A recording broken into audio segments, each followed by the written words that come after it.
Hi friends, నమస్తే. తెలంగాణ రాష్ట్రంలో ప్రతిష్టాత్మకంగా చేపడుతున్నటువంటి పథకం రాజీవ్ యువ వికాసం పథకం. ఈ పథకంలో భాగంగా సబ్సిడీ లోన్స్ అనేది ఎస్సీ, ఎస్టీ, బీసీ, ఈబీసీ వాళ్ళకి సబ్సిడీ లోన్స్ ఇవ్వడానికి తెలంగాణ రాష్ట్ర ప్రభుత్వం ముఖ్యమంత్రి గారైతే ఈ యొక్క పథకాన్ని ప్రవేశపెట్టడం జరిగింది. మొదటగా ఏప్రిల్ 5వ తేదీ వరకు అప్లికేషన్ చేసుకోవడానికి గడువుని ఇవ్వడం అయితే జరిగింది.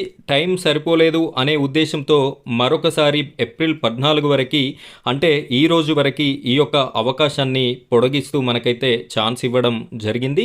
ఇప్పటివరకు అప్లై ఎవరైతే చేసుకోలేదో వారంతా కూడా అప్లై చేసుకోండి. ఈ రోజు వరకైతే ప్రజెంట్ మనకి లాస్ట్ డేట్గా చూపెట్టడం జరుగుతుంది సైట్లో. బట్ ఇక్కడ రాజీవ్ యువ వికాసం దరఖాస్తులకి సంబంధించి గత 3-4 రోజుల నుండి సర్వర్ అనేది డౌన్ ఉండడం వల్ల అసలు ఏ ఒక్క అప్లికేషన్ కూడా సక్సెస్ అనేది కాలేదు.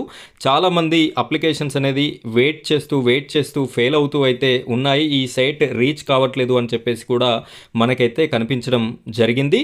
ఈ యొక్క సైట్ అనేది నేను మీకు చూపిస్తున్నాను. ఈ సైట్ని ఓపెన్ చేసి మీరైతే అప్లికేషన్ అనేది చేసుకోవచ్చు. ప్రజెంట్ అయితే సర్వర్ చాలా స్పీడ్గా ఉంది. ఇంకా అప్లై చేసుకున్నటువంటి వారు మనం ఏ విధంగా అప్లై చేసుకోవాలి మీ మొబైల్ ఫోన్లోనే అనేటటువంటి వీడియోస్ కూడా చేయడం జరిగింది. ఆ వీడియో చూసి అప్లికేషన్ అనేది చేసుకోండి. అయితే ఈ యొక్క అప్లికేషన్ చేయడానికి తీవ్రమైనటువంటి ఇబ్బందులు నెలకొన్న దృష్ట్యా ఇంకా చాలామంది మీ సేవల చుట్టూ, ఎంఆర్ఓ ఆఫీసుల చుట్టూ ఈ యొక్క ఇన్కమ్ అండ్ క్యాస్ట్ సర్టిఫికెట్స్ కోసం అయితే తిరగడం జరుగుతుంది.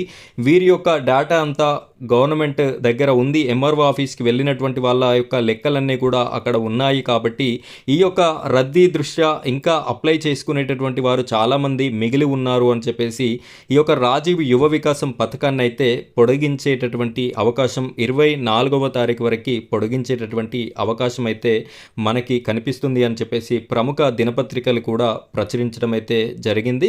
మనకి ఈవినింగ్ వరకు దాదాపుగా అఫీషియల్ ఇన్ఫర్మేషన్ అనేది వచ్చేటటువంటి అవకాశం అయితే కనిపిస్తుంది.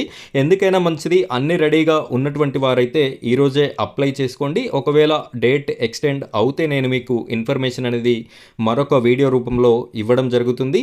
ఆ వీడియోను చూసి ఇంకా ఎవరైనా అప్లై చేసుకున్నట్టయితే వారు చేసుకోవడానికి అవకాశం ఉంటుంది. అయితే ఇక్కడ ముఖ్యమంత్రి గారికి ఇదే విషయమై వినతి పత్రాలని కూడా అందజేయడం జరిగింది. దీనికి సంబంధించినటువంటి ఇన్ఫర్మేషన్ని నేను మీకు అందిస్తాను. వీడియోని స్కిప్ చేయకుండా చివరి వరకు చూడండి. మొదటిసారి కనుక మీరు మన ఛానల్ని చూస్తున్నట్టయితే ఇలాంటి రాజీవ్ యువ వికాసానికి సంబంధించిన ప్రతి అప్డేట్ మన ఛానల్లో రావడం జరుగుతుంది. కాబట్టి ఎక్కడా కూడా స్కిప్ చేయకుండా మన ఛానల్ని వాచ్ చేస్తూ ఉండండి. అదేవిధంగా మన ఛానల్ని సబ్స్క్రైబ్ చేసుకోండి. ఇప్పుడైతే మనం వీడియో టాపిక్లోకి వెళ్ళిపోదాం.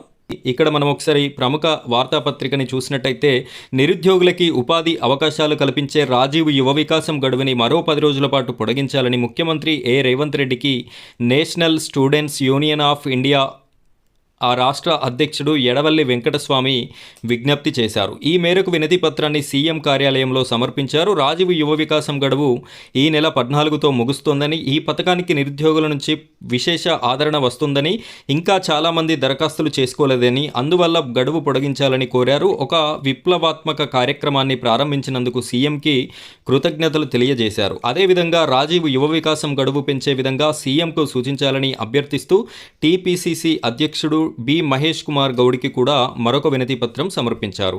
ఈ విధంగా రాష్ట్రంలో ఉన్నటువంటి ముఖ్యమంత్రి గారి కార్యాలయానికి, అదేవిధంగా కాంగ్రెస్ రాష్ట్ర అధ్యక్షుడికి మహేష్ కుమార్ గౌడ్ గారికి కూడా వినతి పత్రాలను అయితే అందించడం జరుగుతుంది. రాజీవ్ యువ వికాసం యొక్క గడువు అనేది మరొక 10 రోజుల పాటు పొడిగించినట్టయితే అప్లికేషన్స్ అయితే అన్నీ కంప్లీట్ అయ్యేటటువంటి అవకాశం మనకి కనిపిస్తుంది. ఫ్రెండ్స్, ఇది ఇవాల్టి మ్యాటర్. ఇలాంటి మరిన్ని రాజీవ్ యువ వికాసం అప్డేట్స్ కోసం మన ఛానల్ని సబ్స్క్రైబ్ చేసుకొని సపోర్ట్ చేయండి. Thank you friends, thank you very much.